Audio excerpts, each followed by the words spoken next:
సామెతలు 1వ అధ్యాయం. దావీదు కుమారుడు ఇశ్రాయేలు రాజైన సొలొమోను సామెతలు.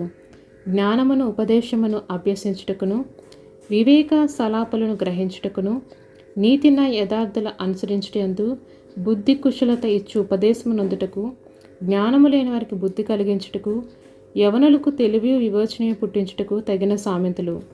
జ్ఞానము గలవాడు విని పాండిత్యం వృద్ధి చేసుకునెను, వివేకం గలవాడు ఆలకించి నీతి సూత్రం సంపాదించుకొనును.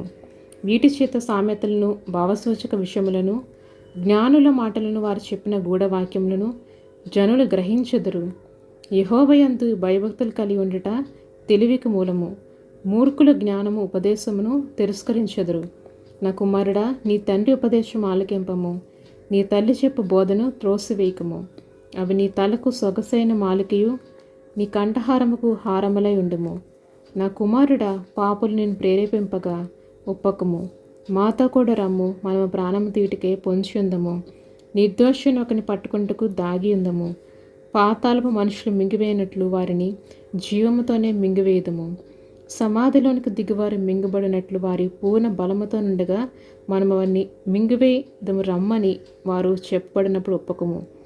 పలు విధములైన మంచి సొత్తులు మనకు దొరుకును.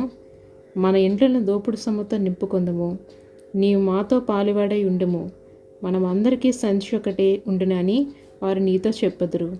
నా కుమారుడా, నీవు వారి మార్గం పోకము, వారి త్రోవలి అందు నడవకుండా నీ పాదం వెనుకకు తీసుకొనము. ఆమేన్.